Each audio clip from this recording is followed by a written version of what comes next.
It's that time again. It's time for another Saturday night special where we talk about everything rockhounding related. Busy time of year for us. Busy. Good busy. You know, it's spring. Lots of places are thawing out, which means we're able to get out and do some rockhounding, which is what we've been up to. Feels really good, you know, kind of stretch your wings after a cold winter, right?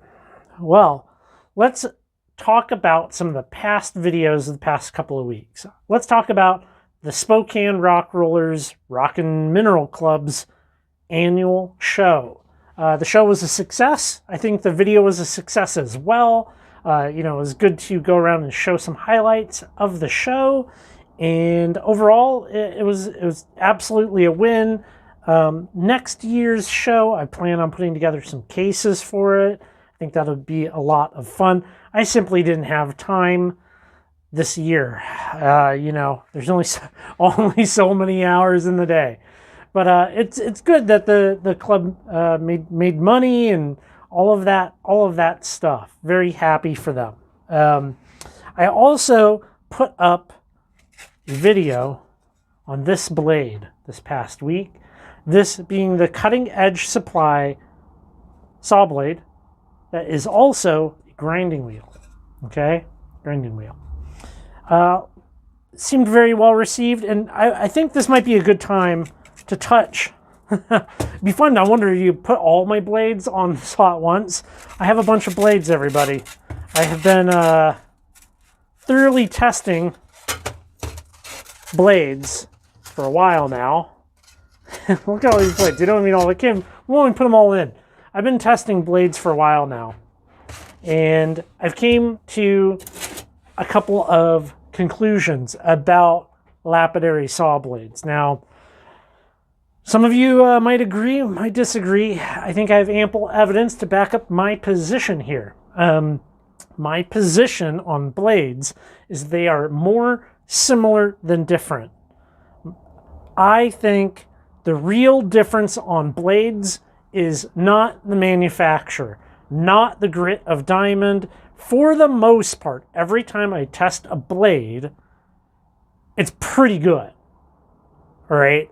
You really can't tell a whole lot of difference. The thing that really matters, in my opinion, is notched versus sintered. If you haven't gone and watched some of the other videos that I have made, we have notched blades, right?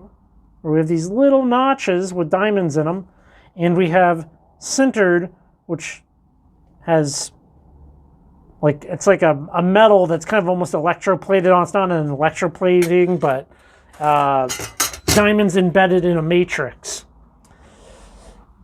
In my opinion, if you have a sintered blade, you're only going to buy one blade.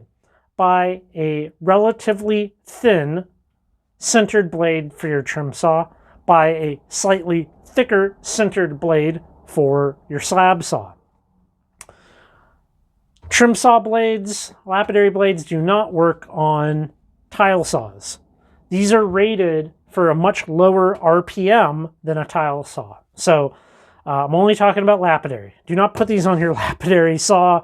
Bad things could happen. And that. So my suggestion is buy a sintered blade. You're not going to really be able to tell the difference, especially if you're following the techniques that I've shown for sharpening your blades. You know, we have a big range here from Covington, MK301, No Names, High Tech, CES, all kinds of, I have a bunch of different stuff, right? To be totally honest, if I go through and I sharpen all of them, and I do all very similar cuts, they last about the same amount of time between sharpenings, and there's not that big of a difference. I will say, so many people say MK301s, MK303s, buy them, they're the best. I think people are saying that, not actually having done the testing to back that up. It's like they heard that and then repeated that. And that's not like not a slight against any one person, but MK's brand is very expensive, and I don't necessarily think it's justified. When I run these and I cut, I take pictures, I do all this stuff, and I look at these blades new after doing tons of cuts, all this different stuff. They're all kind of seem the same. They all kind of seem the same when you start stacking them up.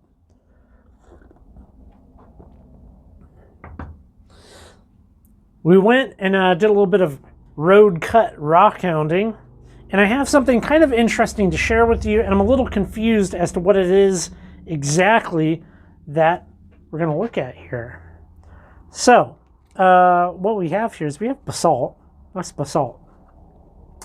And you're looking at some manganese oxide dendrites, all right? That's what we have here. That's what that is. Now, if you've seen dendrites, typically you're going to be seeing them in the, agates. Agates are the popular thing to be like dendrites. These, this one's a little fine. Maybe we'll put in some other photos. Some of these are a little fine to show, but look at that. So, I'm confused by what these are exactly. There's conflicting information. Is this manganese oxide dendrite pattern, is this pyrolusite? Is it just a dendrite? What? I don't know. Does it really matter? Maybe it doesn't really matter. Well, there is a trip report up showing the road cut that this very interesting basalt came from, and these will surely be added to my collection of very interesting basalts. These came from Idaho. I guess we could say central Idaho, Latah County, which maybe some of you are aware of Latah County. Maybe you're not. It's not a popular place. Look at that one. That one is beautiful. Very beautiful. This one stands up. Oh, almost stands up. I would have to do a little trimming on the bottom of this, but I think we could get that to stand up, and that would be that's a cool piece for the shelf. One of the reasons I show you this is because I think here. Let's tilt you down here.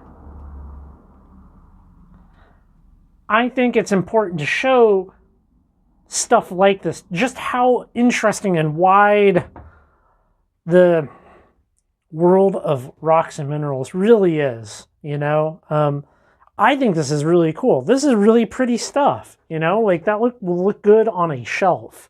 I just want to try to broaden other people's horizons as far as what's out there. There's a lot.